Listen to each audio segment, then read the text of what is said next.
जय भीम. साऱ्या विश्वाला शांतीचा संदेश देणारे महामानव महाकारुणिक तथागत भगवान गौतम बुद्ध, बोधिसत्व परमपूजनीय डॉक्टर बाबासाहेब आंबेडकर या मानवाच्या महान आदर्शांना प्रथमतः त्रिवार वंदन करतो. ज्या धम्ममंगल संस्थेच्या माध्यमातून भारतभर बौद्ध धर्माच्या प्रचाराचं आणि प्रसाराचं कार्य अतिशय वायुवेगानं सुरू आहे, ती तुमची आमची आणि तमाम बौद्धांची मातृसंस्था the Buddhist society of India च्या सर्व पदाधिकाऱ्यांना सप्रेम सविनय जय भीम. बंधूंनो, आज आपण महामानव तथागत भगवान गौतम बुद्धांच्या कर्मसिद्धांतावर बोलणार आहोत. मनुष्य जन्म एकदाच आहे, तो परत मिळणार नाही आणि त्यासाठी मिळालेलं आयुष्य सत्कर्मी लावायचं की वाया घालवायचं हे ज्या त्या माणसानेच ठरवलं पाहिजे. जगण्याचे दोन मार्ग आहेत, एक चांगला मार्ग आहे आणि दुसरा वाईट मार्ग आहे. जो मार्ग चांगला आहे तो सद्गतीला जातो, जो मार्ग वाईट आहे तो दुर्गतीला जातो. आणि म्हणून बंधूंनो, सद्गती म्हणजे प्रगती, दुर्गती म्हणजे अधोगती. जो सद्गतीला जातो त्याचं जगणं नेहमी प्रसन्न व आनंदी असतं, पण जो अधोगतीला जातो त्याचं जगणं हे नेहमी यातनामय, दुःखी, भीतीग्रस्त असतं. माणूस कुठल्या मार्गाने जात आहे हे त्याच्या रोजच्या दैनंदिन राहण्यावरून, त्याच्या चालण्यावरून, त्याच्या बोलण्यावरून व त्याच्या वागण्यावरून आपल्याला समजत असतं. आणि म्हणून बंधूंनो, या रोजच्या कृतीलाच कर्म असं म्हटलं जातं. कर्म म्हणजे काम आणि विपाक म्हणजे त्याचा परिणाम. जसा सुई मागून धागा येत असतो तसाच कर्मामागून त्याचा परिणाम येत असतो. माणसाच्या कर्मावरून तो कोणत्या गतीला जात आहे हे ओळखता येतं. जे काम केल्यानं आपल्याला कधी खंत वाटत नाही,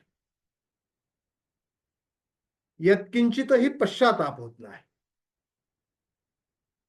त्या कामाचं फळ अर्थात त्याचा परिणाम आनंद व मनाचं समाधान आहे, अशा कर्माला आपण कुशल कर्म म्हणतो.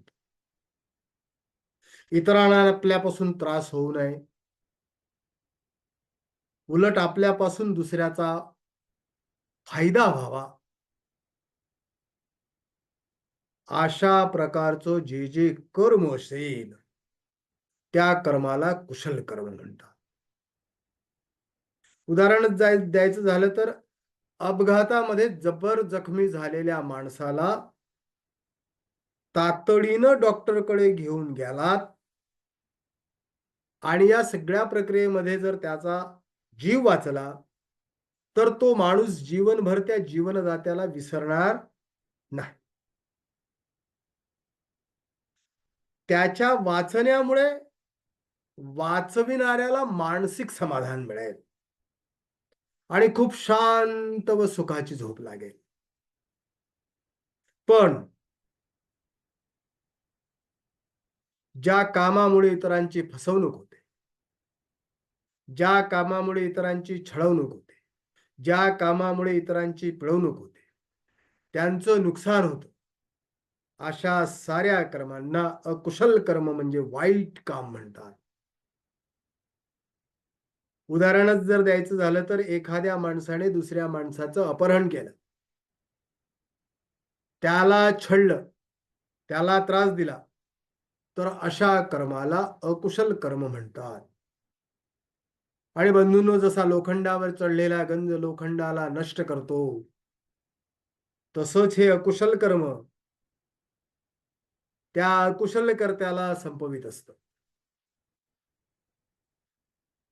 बंधूंनो, महामानव तथागत भगवान गौतम बुद्ध म्हणतात, जसं बैलगाडीचं चाक बैलाच्या मागे सारखं धावत असतं, तसंच अकुशल कर्म सारखं माणसाचा पाठलाग करीत असतं. एक एक चांगलं काम करत गेलं की कुशल कर्माचा संचय होतो. आणि मग हेच कुशल कर्म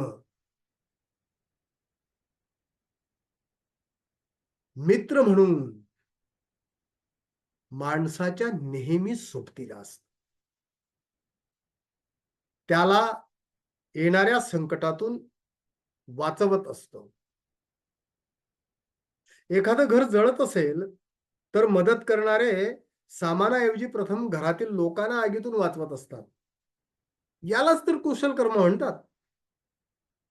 आणि म्हणून बुद्धाने सांगितलं की कर्म हे जगातील नैतिक व्यवस्थेचा आधार आहे. बुद्ध काय म्हणतात? कर्म हे जगातील नैतिक व्यवस्थेचा आधार आहे असं मानणं म्हणजे धम्म.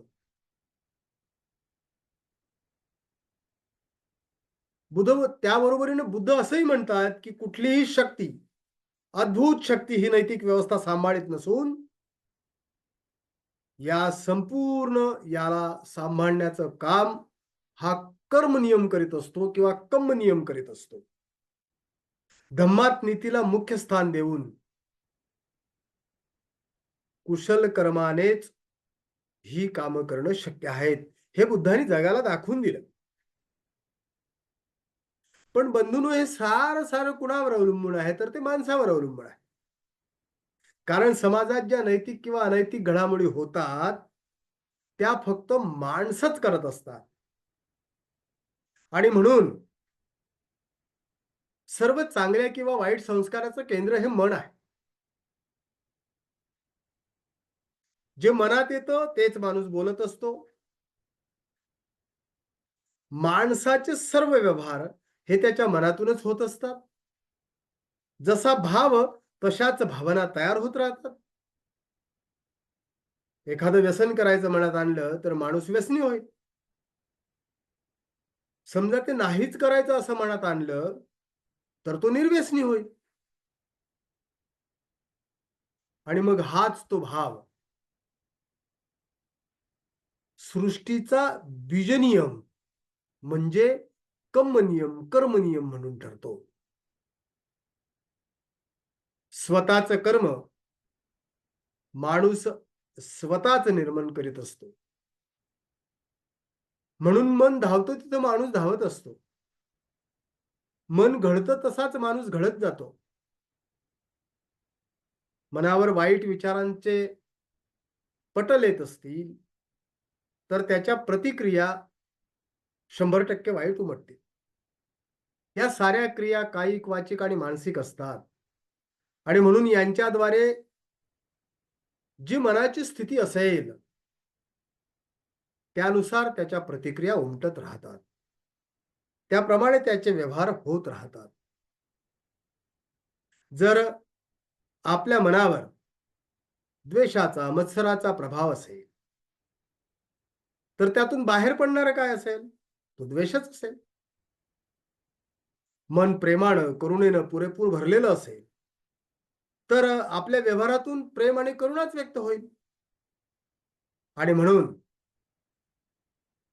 जेव्हा जेव्हा आपल्या मनावर चांगल्या विचारांची पकड असेल तेव्हा तेव्हा तेव्हा आपल्या हातून घडणारं कर्म हे नक्कीच चांगलं असेल. मन हे माणसाकडून घडणाऱ्या कर्माला आकार देत असतं. याचाच वेगळ्या अर्थाने आपल्याला सांगायचं झालं तर जे पेराल तेच उगवत राहील. आंब्याच्या झाडाला आंबे लागणार, केळीच्या झाडाला केळी लागणार, असं कधीच होणार नाही की केळीच्या झाडाला द्राक्ष लागतील. आणि म्हणून जो कर्ता असेल त्याला त्याच्या चांगल्या किंवा वाईट कर्माचं फळ हे इथंच मिळणार आहे. कधी कधी माणसाच्या कर्माचा परिणाम दुसऱ्यालाही भोगावा लागतो. उदाहरणार्थ समजा एखाद्या माणसानं वाईट काम केलं तर त्याचा परिणाम त्याच्या कुटुंबावर, त्याच्या नातेवाईकांवर, त्याच्या सोबत्यांवर नक्कीच होत असतो. आणि म्हणून बंधूंनो, समाज व्यवस्थेत अन्याय, अत्याचार, अनाचार, स्वैराचार, हिंसाचार या साऱ्या गोष्टी वाढल्या की इथली माणसं अकुशल कर्म करतायत असं आपण समजायला काही हरकत नसते. पण जर समजा समाजामध्ये शांतता, सुव्यवस्था प्रस्थापित झाली, की समाजातली माणसं कुशल कर्म करत आहेत म्हणून आपल्याला समजून घ्यावं लागेल. बंधूंनो, जर आपल्याला चांगल्या मार्गावर जायचं असेल, योग्य मार्गावर जायचं असेल, तर माणसाला तसं कर्तव्यही करावं लागेल. आणि हेच म्हणजे महामानव तथागत भगवान गौतम बुद्धाचा कर्मसिद्धांत आहे. कर्तव्य म्हणजे निभवावयाच्या गोष्टी, जबाबदारीच्या गोष्टी. याच्यात आणखी परत उदाहरणात गेलं तर म्हाताऱ्या आई-वडिलांची सेवा करणं, पत्नी, पती, मुलाबाळांचा सांभाळ करणं, आपल्या आप्तेष्टांचा आदर करणं, निराधारांना आधार देणं, भुकेलेल्यांना अन्न देणं, तहानलेल्यांना पाणी देणं, हे इथल्या प्रत्येक माणसाचं नैतिक कर्तव्य आहे. आणि या कर्तव्याची जाणीव ज्या माणसाला होईल, तो माणूस दुःखाकडून सुखाकडे, अधोगतीकडून प्रगतीकडे जाईल. कारण माणूस रोज रोज जे काम करतो त्याच्यासाठी त्या कामाचा परिणाम 100% असतोच. समजा एखाद्याने विशेष प्रयत्न करून स्पर्धेत प्रावीण्य मिळवलं आणि त्याला त्या कामाबद्दल सन्मानाचं बक्षीस मिळालं, तर विशेष प्रयत्न हे त्याचं काम आणि सन्मानाचं बक्षीस हा त्या कामाचा मोबदला, अर्थात फळ, अर्थात चांगला परिणाम. पण समजा एखाद्यानं चोरी केली, तर त्याला त्यासाठी तुरुंगात जावं लागेल. हा त्या वाईट कामाचा परिणाम, कर्माचा परिणाम. तुम्ही कोणाचा अपमान केला तर तुम्हालाही अपमानाला सामोरं जावं लागेल. आणि म्हणून बंधूंनो, दुसऱ्याचा सन्मान कराल, तेव्हा तुमच्यापर्यंतही सन्मान चालत येईल. आणि म्हणून चांगल्या कामाची चांगली फळं आणि वाईट कामाची वाईट फळं ही निश्चितपणे असतात. कारण हेतू हेच बीज आहे आणि परिणाम त्याची उत्पत्ती आहे. महामानव तथागत भगवान गौतम बुद्ध प्रतित्य समुत्पादामध्ये म्हणतात, की कारणाशिवाय काहीच घडत नाही. पण काहीच काम केलं नाही, तर फळ कसं मिळणार? आणि म्हणून कुशल कर्मातून चांगल्या गोष्टींची निर्मिती, तर अकुशल कर्मातून वाईट गोष्टींची निर्मिती होत असते. चेंडू जितक्या वेगानं भिंतीला मारला, तितक्याच वेगानं तो परत येणार आहे. Action there is equal and opposite reaction. आणि म्हणून माणसाचा दर्जा हा चांगला का वाईट हे सर्व त्याच्या कर्मावरूनच ठरत असतं. खरं तर माणसाला कोणीच बंदिस्त करत नसतं.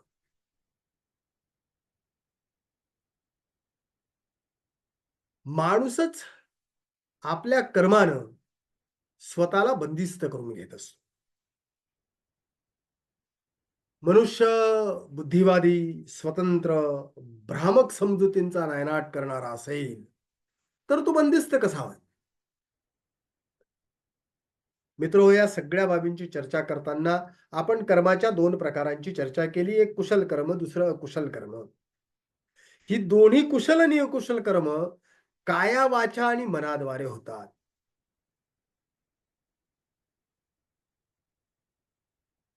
मग कर्म हे कुशल करायचं की अकुशल करायचं? हे त्या माणसावर, त्या व्यक्तीवर अवलंबून असेल.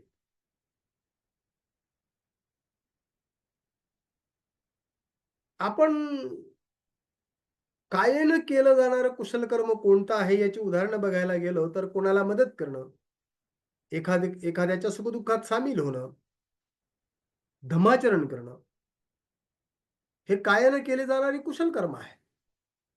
पण कायाने केली जाणारी अकुशल कर्म कोणती? तर चोरी करणं, व्यभिचार करणं, हिंसा करणं, ही अकुशल कर्म आहे. मग वाचन केली जाणारी कुशल कर्म कोणती असतील? तर प्रत्येकाशी गोड बोलणं, हे वाचन केलं जाणारं कुशल कर्म आहे. आणि वाचन केलं जाणारं कुशल कर्म आहे, की एखाद्याची निंदा करणं, चहाडी करणं, कुणाला तरी दुखावणं, व्यर्थ बडबड करणं, खोटं बोलणं, कुणाला तरी फसवणं, ही वाचेची अकुशल कर्म आहे. आणि मनाद्वारे केली जाणारी कुशल कर्म कोणती? तर मनामध्ये मैत्री भावना निर्माण होणं, मनामध्ये मैत्री भावना ठेवणं, मन स्वच्छ ठेवणं, मनात चांगल्या विचारांना जागा देणं, मनाद्वारे केलं जाणारं अकुशल कर्म कोणतं? तर मनामध्ये राग ठेवणं, द्वेष ठेवणं, मोह ठेवणं. आणि मग याचा विचार केल्यानंतर या कर्माचा परिणाम आपल्याला मिळतो तरी कधी? तर काही कर्मांचा परिणाम तात्काळ मिळतो, काहींचा काही अवधीनंतर मिळतो आणि काहींचा दीर्घ काळानंतर मिळतो. या 3 टप्प्यामध्ये ते विभागले गेलेले आहे. तात्काळ फळ देणारं कर्म म्हणजे तुम्ही कोणाला वाईट बोलला तर लगेच त्याची वाईट प्रतिक्रिया उमटेल. तुम्ही चांगले बोललात तर त्याची चांगली प्रतिक्रिया उमटेल. एखाद्या मुलीला जर तुम्ही जाणून-बुजून धक्का मारला तर त्याची ही प्रतिक्रिया लगेच उमटेल. चोरी किंवा खून करणाऱ्यांच्या संशयावरून ताबडतोब त्याचा पाठलाग सुरू होईल. ह्यातून कोणाचीही सुटका नाही. आणि लोकांच्या पाळतीमुळे, शिक्षेच्या भीतीमुळे आणि बेचैनीमुळे हे असलं अकुशल कर्म करणाऱ्या माणसाला शांत झोप पण लागणार नाही. काही काळानंतर फळ देणारं कर्म, याच्यावर जर आपण बोलायला गेलो, तर आज लावलेलं रोपटं उद्या त्याचं वृक्षात रूपांतर होईल. काही वर्षानंतर त्याला फळं यायला लागतील. हे कुशल कर्म झालं. पण मादक पदार्थांचं सेवन करणं आणि लैंगिक स्वैराचार यामुळे काही माणसं काही वर्षांनी दुर्धर आजारांना बळी पडतात. तर ही काही अवधीनंतर फळ देणारं कुशल आणि अकुशल कर्म झालं. पण दीर्घ काळानंतर फळ देणारं कुशल आणि अकुशल कर्म कोणतं असेल, तर ज्या कर्माचं फळ उशिरानं मिळतं. उदाहरणार्थ, मनुष्य मेल्यावरही कालांतरानं त्याचा परिणाम दिसू लागतो. महापुरुषांच्या कुशल कार्याचा आजवर दिसत आलेला परिणाम आपण बघतो आहोत.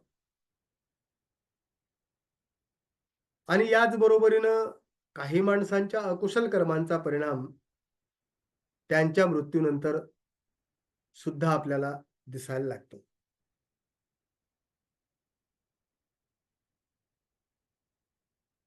एक इक्बाल मिर्ची ज्यानं घरातच दूरवर भुयारी मार्ग तयार केला होता, हे सर्व त्याच्या मृत्यूनंतर लक्षात आलं.